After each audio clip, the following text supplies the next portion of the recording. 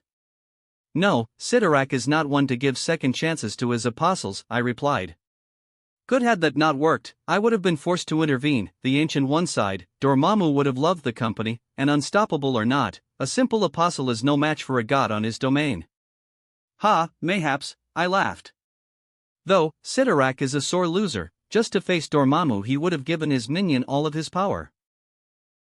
I suppose, but a god who embodies physical might can't do much against him. After all, Dormammu is immune to physical attacks, making Sidorak and his powers a futile endeavor, the Ancient One chuckled. The question now is, who's gonna be the next apostle? I sighed. All we need to do is seal the gem, to avoid another similar scenario, the Ancient One replied. That won't work.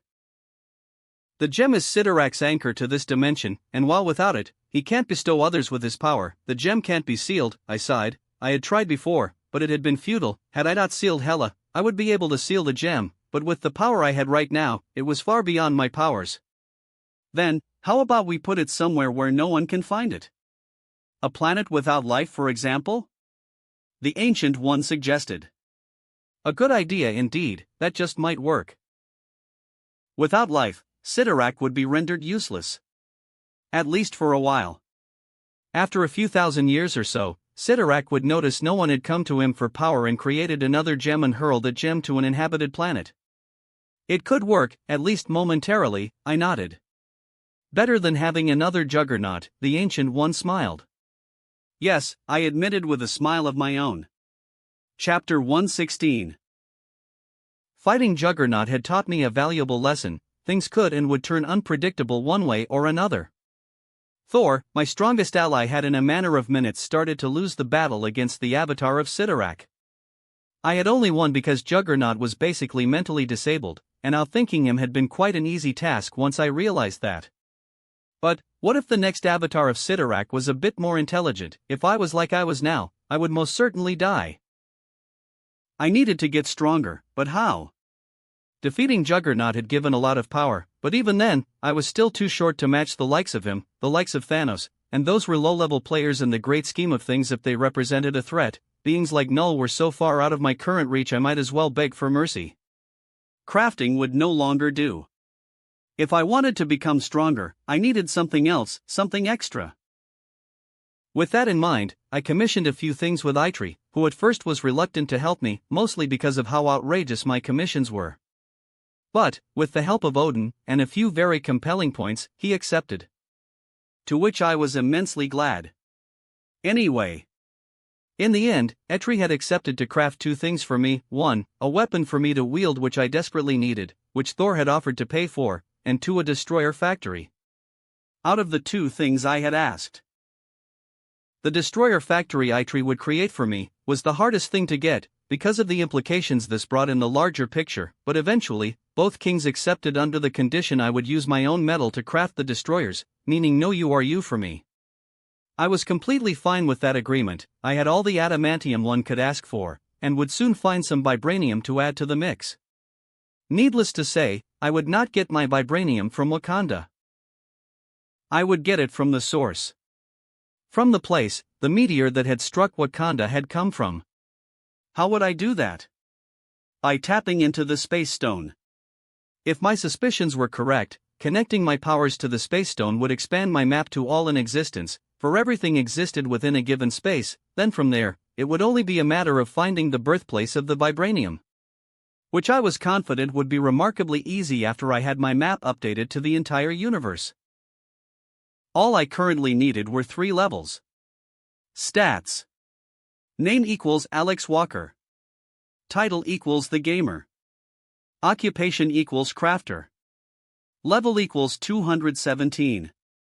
EXP equals 98% per 100%. HP equals 1074,000/1074,000. MP equals 1097,500/1097,500. STR equals 2500, plus 1500, equals 4000. Vid equals 2148.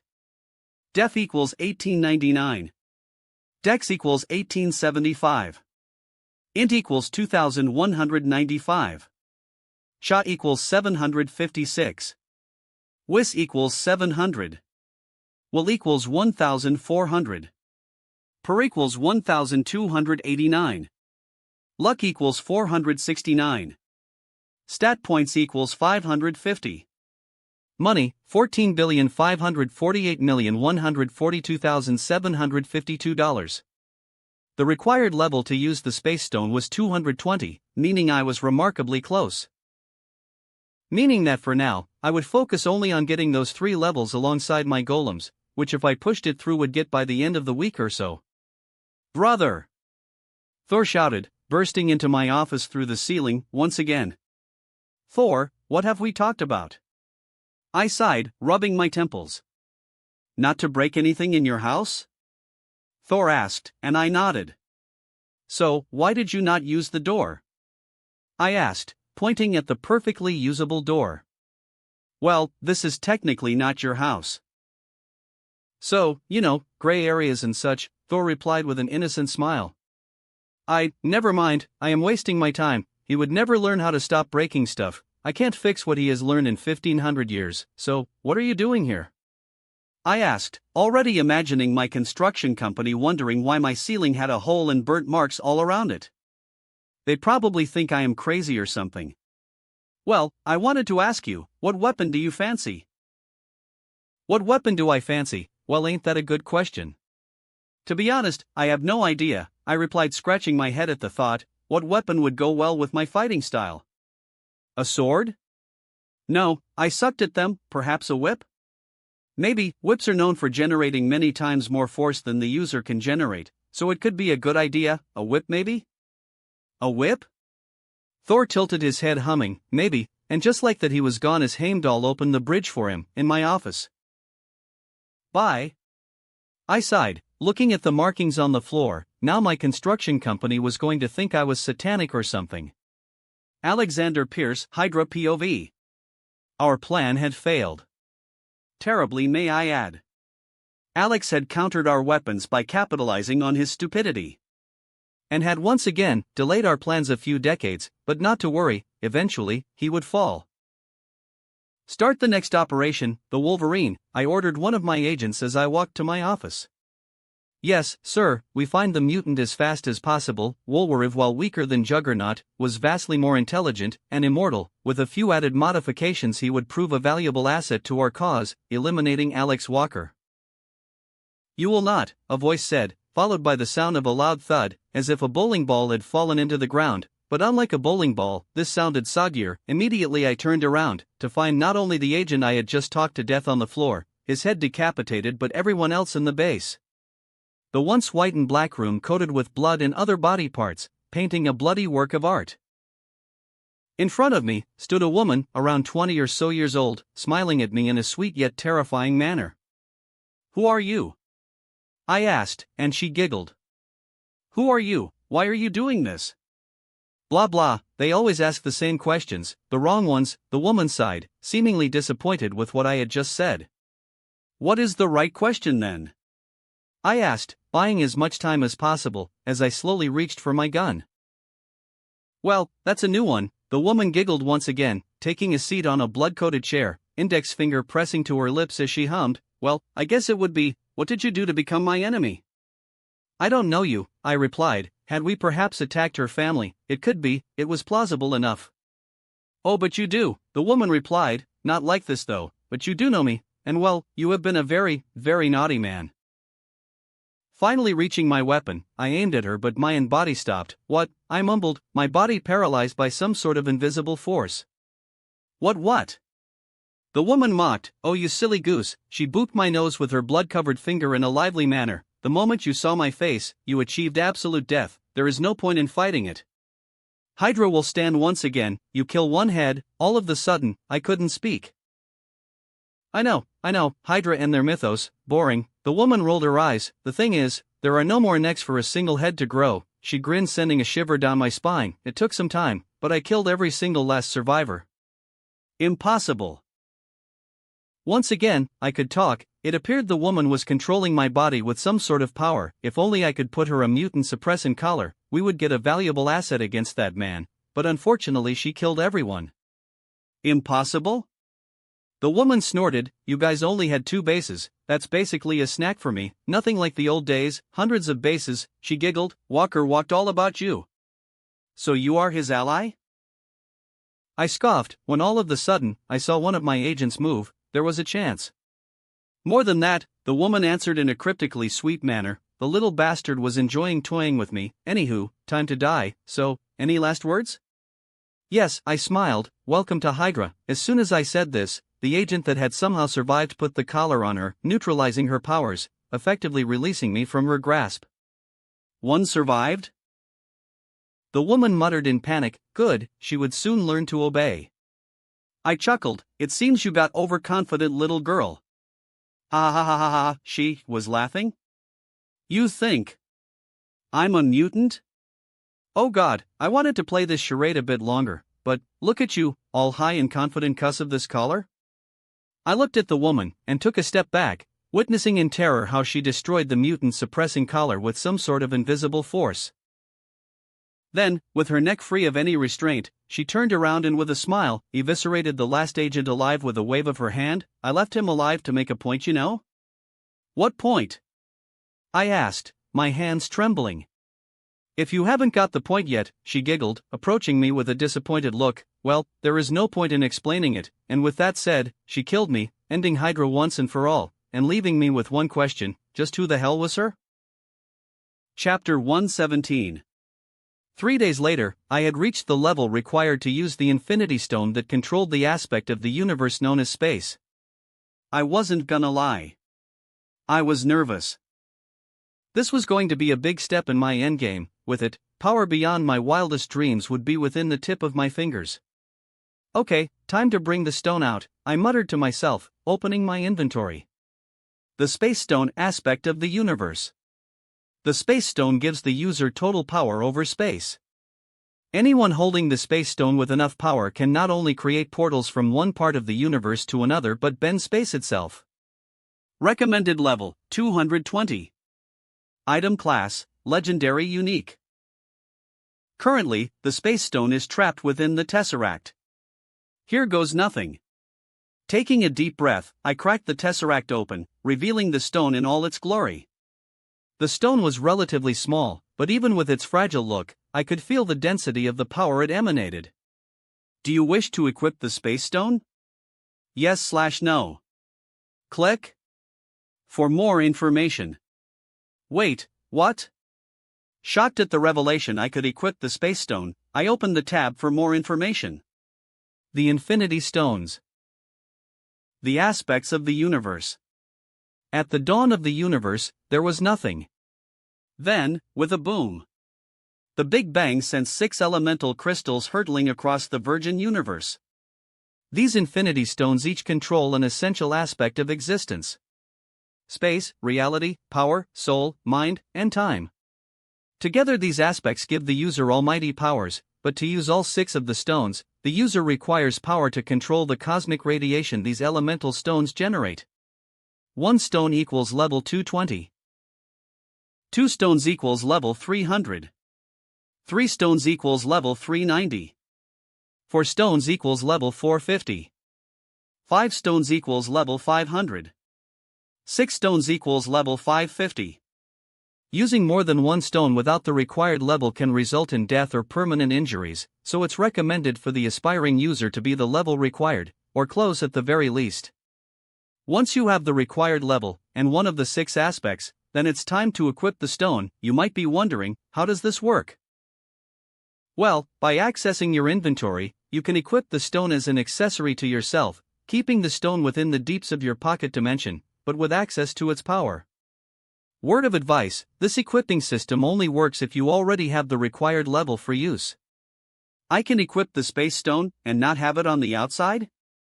Well, this is free real estate. Happy with the explanation I had read, I equipped the stone, who in turn disappeared into my inventory as the explanation had said. Immediately after, I felt a pulse of power. it was as if I was still holding the stone, but at the same time, no. The space stone has been equipped. Do you wish to reveal the map of the universe? Yes/no. Click. For more information. Of course, I want. Without hesitating, I smashed the button and waited. 1, 2, 3, massive headache. I had not considered how painful revealing the entire universe would be. Well, painful was a strong word, it was more like a migraine I was having. The entire universe has been explored and revealed. Plus 292689945 EXP. Level up. Level up. Level up. Level up. Level up. Level up. Level up. Level up. Hidden quest completed, leave no corner unexplored. You are in a new universe, so go and explore it, leave nothing hidden on your map. Rewards. The Boons of the Living Tribunal X10. Additional reward, search bar on the map. The Boons of the Living Tribunal? Confused, I checked my inventory. The Boons of the Living Tribunal legendary item. Quantity equals 10. Each boon grants the user 1 level, and plus 10 on each stat. A rare candy basically. Well, I am obviously saving that for a later date. Using it now would be a waste. Well, this turned out to be great, I smiled. 7 levels just for discovering the entire universe, how wonderful was that, and to add a cherry on the top, 10 rares candies, which I was happy to have. But enough about that, now it was time to find where was the precious metal I so desperately wanted. Let's see, I chuckled, opening my map. Ego the Living Planet POV. I felt something, a pulse of cosmic energy expanding throughout the cosmos. The question now was, who was responsible for such display? A celestial if I had to take a guess, perhaps they were searching for me, perhaps they had discovered my plan to overthrow them. Regardless of that, I had to move, and then find out who had done such a thing. Perhaps it was simply an idiot that had used the space stone and died, releasing such energy into the cosmos. Perhaps I was moving to another corner of the universe for nothing, but it was best to assume the worst, and get the best than assume the best, and get the worse. Alex Walker POV. I could see everyone's movements on my map. All I had to do was type a name on the map, and my map would move to that person, or in my current case, planet, aka Ego. I could see his dot moving, at great speeds may I add, as if running from something. Then, I moved to Thanos. He was currently alone on his home planet, Titan. This reward, was broken. The search bar not only showed me people, but things, like with it, I had found the planet from which the meteor that had hit Wakanda had come from. I think there were 3 planets with the metal, one of them uninhabited called Sufuro, one with only animals Rohirsch, and the last one, being the only one with a civilization, Torfa. Fuck Wakanda, quite literally. I now had access to more vibranium that I could possibly use. Well, I cracked my neck, time to farm some vibranium. Chapter 118. The Ancient One POV. Alex had finally used the space stone, in a way I had not expected, at least not entirely. Then again, he had changed the timeline so much, I had no idea what to expect anymore. Revealing the secrets of the universe to him, with his new knowledge, he had moved all of his golems out of Earth to mine some vibranium off the crust of some uninhabited planets. I was happy for him.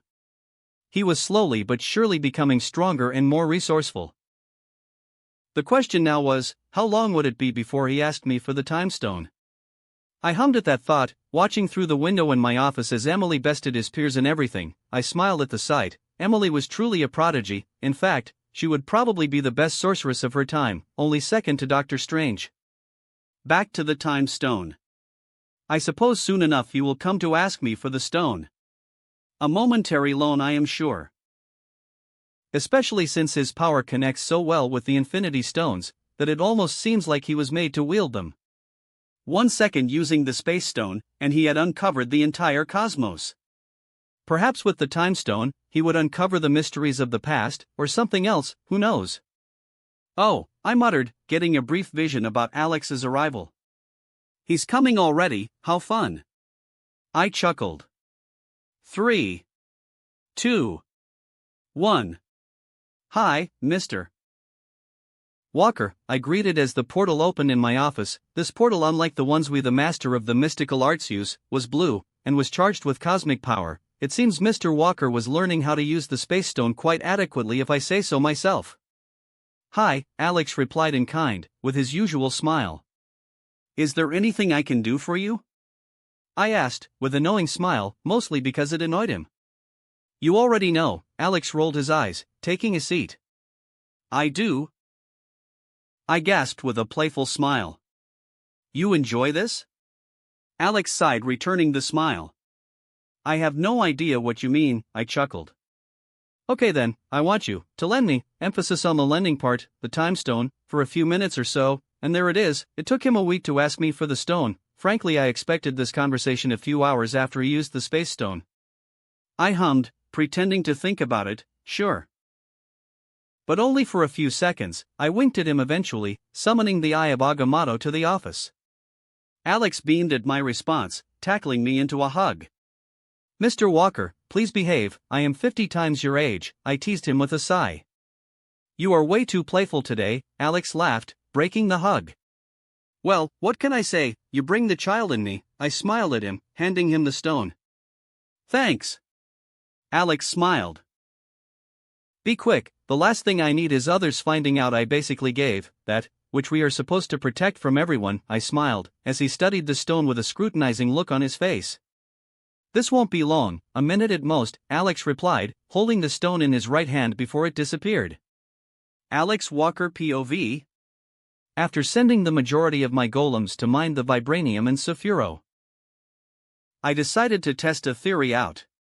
If equipping the space stone had given me so many rewards, and such, what would happen if I equipped another stone? The time stone, let's say. Would I perhaps get some rewards? Would I perhaps get nothing? I had no idea, but it was worth trying anyway. So, with that thought in mind, I teleported to the Ancient One's office to ask her a favor, using the space stone to flex, of course. I wanted her to lend me the time stone, just for a bit. I was ready to negotiate for it, but surprisingly she accepted rather quickly. I guess a part of me was waiting for a quick no.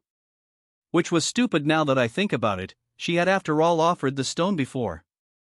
In any case, it was time to test that theory out. Do you wish to equip the time stone? Yes/no. Click. For more information.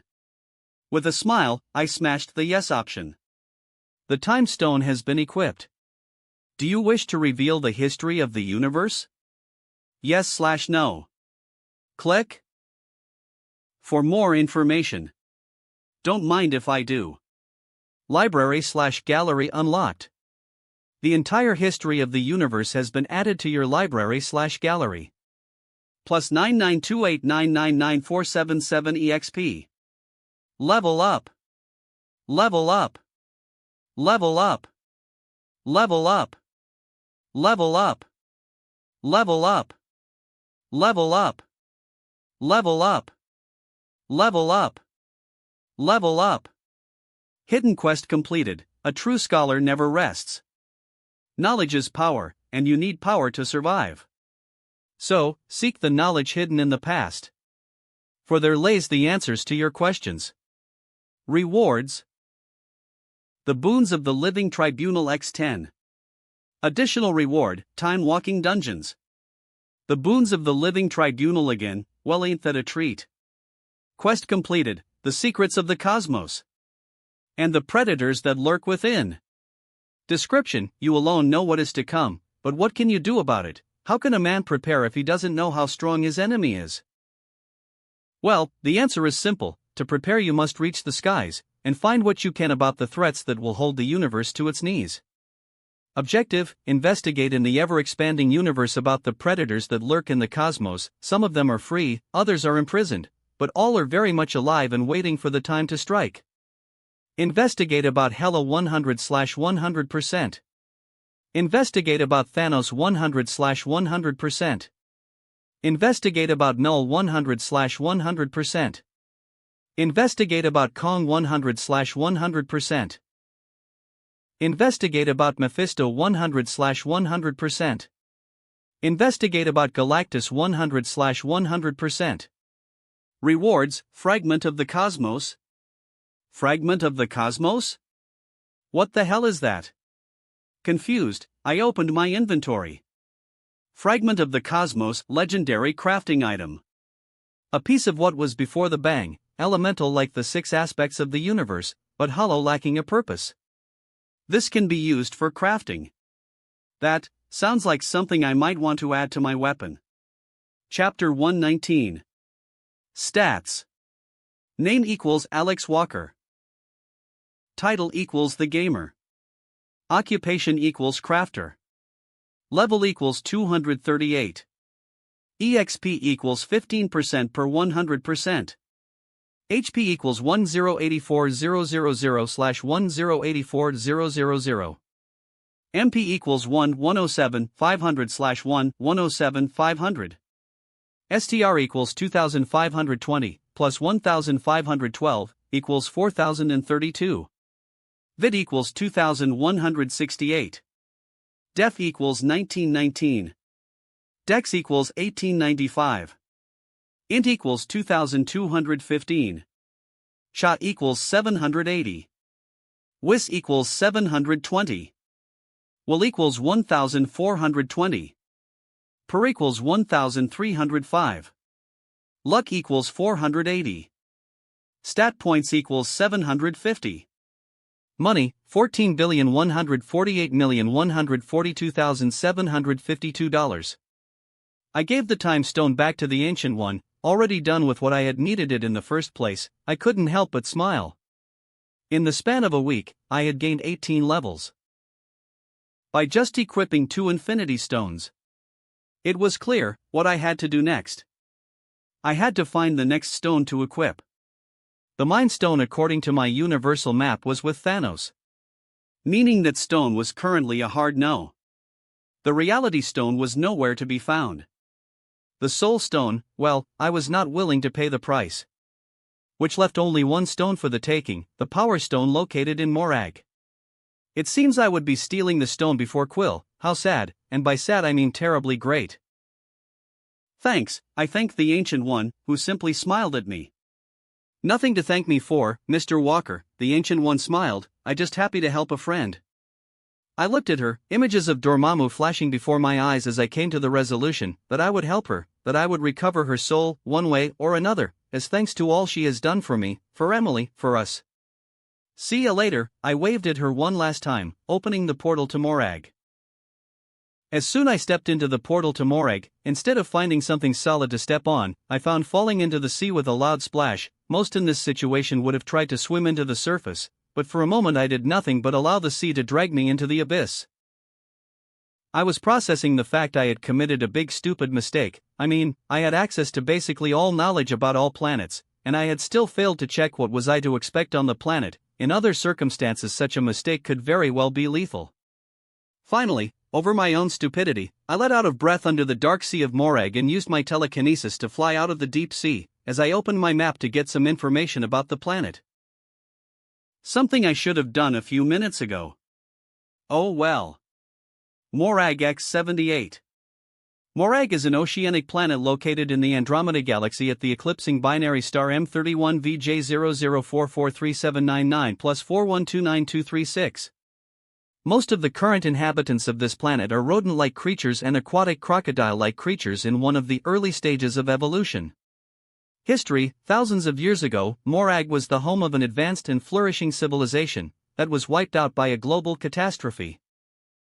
Sometime prior to their demise, the inhabitants of Morag built a temple to guard the orb, an artifact that contained an infinity stone within it. Following the catastrophe, Morag became a desolated planet with nothing but seas.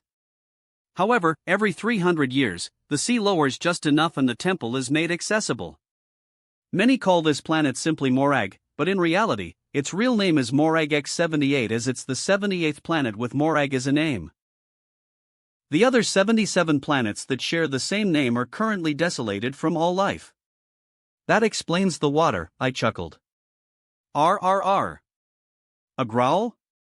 Now that I think about it, I feel something shaking on my leg.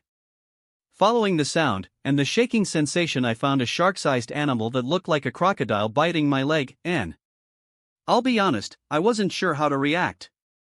I mean, I had the equivalent of a shark biting me on the leg, and yet I had felt nothing. Lepotreus LV30. I am not food, I told the croco shark, kicking him or her into the sunset. I wasn't sure about its gender, and quite honestly, I didn't care. I mean, I came here for stone, anything else besides that was not important. Leg free of the croco shark clutches, I used sight to locate the power stone. The power stone was underwater, a few thousand miles under the sea to be precise. Maybe the Ancient One has a spell for that. Well, I guess before I could finish that sentence, a portal opened in front of me, followed by a book hitting me in the face with a note attached to it. Mr. Walker, I am currently busy doing magic stuff, so please use this book to help you in your underwater adventure. With love, the Ancient One. P.S. Sorry for hitting you in the face. Amazon Prime, Ancient One Department. Snorting at that thought, I grabbed the book and inspected its contents. The Eldritch Arts. Barriers and Their Application Underwater, by Yao. Do you wish to learn this book? Yes/no. Needless to say, I pressed yes. A new skill has been created. Eldritch Pressure Barrier LV1 equals a barrier capable of withstanding the might of the seas. For each +1 atmosphere, the spell consumes 100 extra mana. 1000 MP/s. That should do. With a smile and ready to collect what I had come to get, I activated the barrier and opened A to where the power stone was, this time willingly diving into the sea. Eldritch Pressure Barrier has level up. Eldritch Pressure Barrier has level up.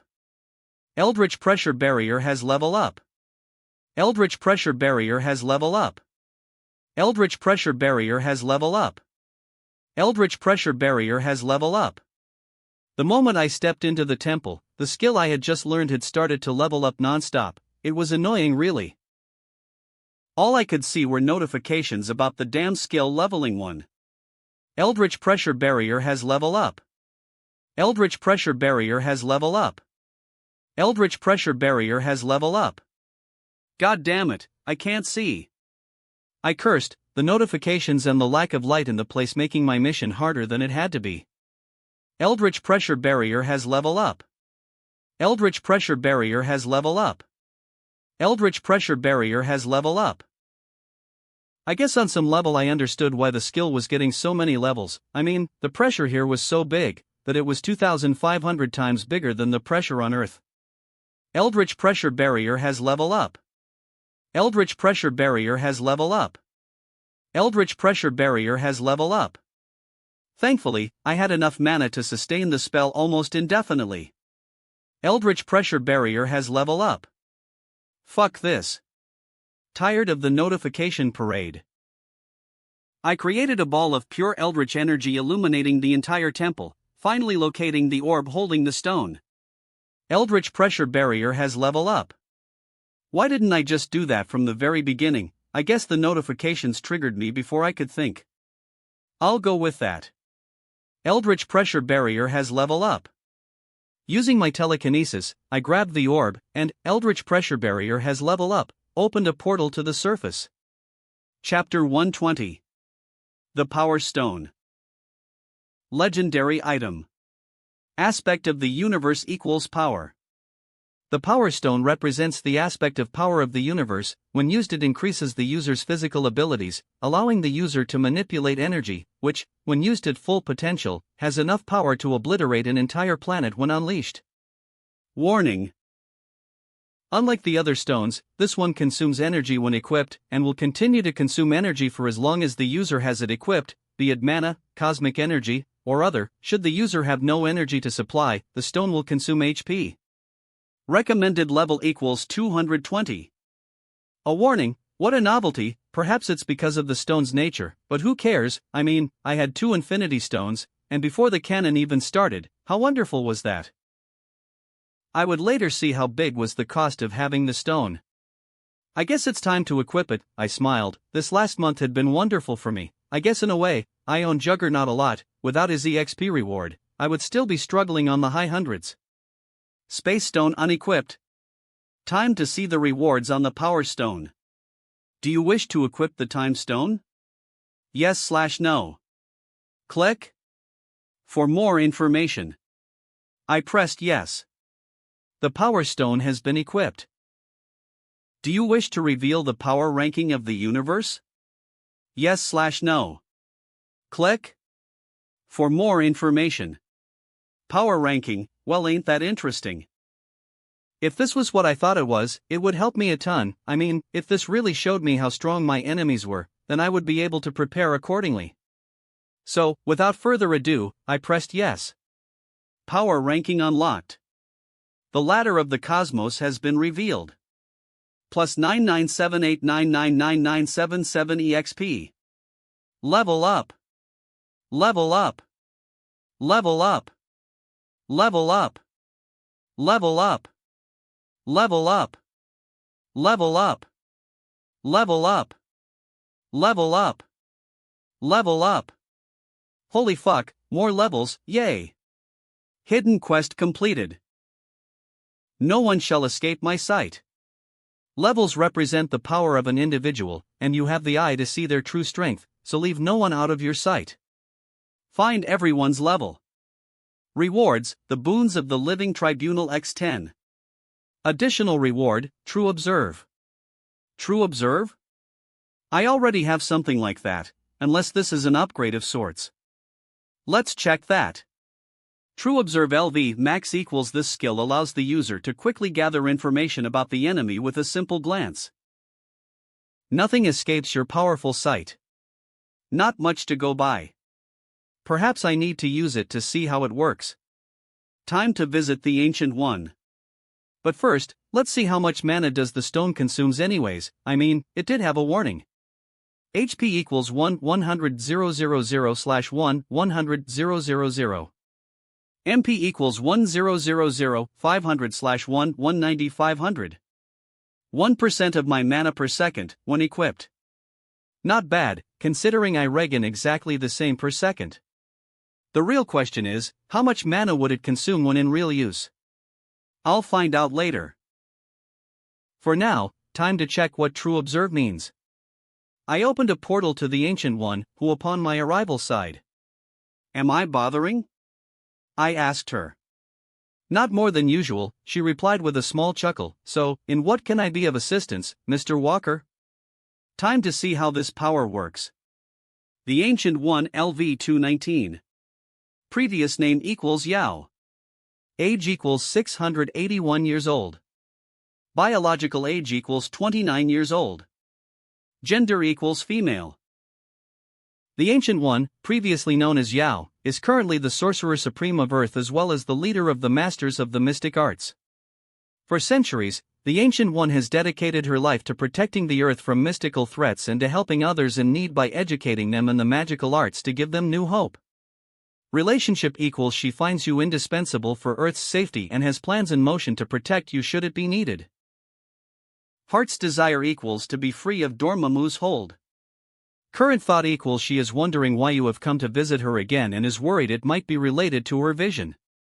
No, just wanted to test something out, I replied, closing the tab. True Observe was intrusive as fuck. Oh, and what were you testing? The Ancient One smiled, index finger pressed upon her lip. Nothing, I chuckled. See you later, I waved at her. I am sure that we'll be raiders soon, she giggled. Oh well, it is the price I pay for being so nice. You are quite funny when you want to be, I snorted, opening a portal to my house. Well, in my youth, I was quite the comedian, she grinned ever so gently. I don't doubt it, I chuckled, stepping into the portal. The Ancient One POV. A vision had troubled me. A sorceress of great power was hunting Alex. One that had in her power the darkest book of spells in all of existence. The Dark Hold. I didn't doubt of Alex's power. In fact, he was already stronger than me in many ways, he only lacked the experience to back his power up. The point was, I was confident in his power. But, I was also wary of the power within the Darkhold. And how could I not? The Darkhold, also known as the Book of Sins, or the Book of the Damned, was an ancient book of spells that held unspeakable power. The book in its entirety was made of dark matter from the hell dimension, making it even more dangerous. Some records even say it holds every dark spell in the universe, even those that have not been written yet. The question was, what did that witch wanted from Alex? I have no idea what you want from Alex, little enchantress, but you caught my attention in that. That was a mistake. No matter what she wanted with Alex, I would stop her. The Darkhold was enough reason to eliminate her. That she wanted to use it on Alex, that was just a bonus to convince me to act. That wraps up this part of What If Reincarnated in Marvel as a gamer. Thanks so much for listening. As always, new parts drop every 4 days, so be sure to stay tuned. Also check out my Patreon channel for early releases of all the series, where you can find all the series released one day ahead of YouTube. If you enjoyed the video, don't forget to like, subscribe, share it with your friends, and please consider supporting the original author as well. See you in the next one.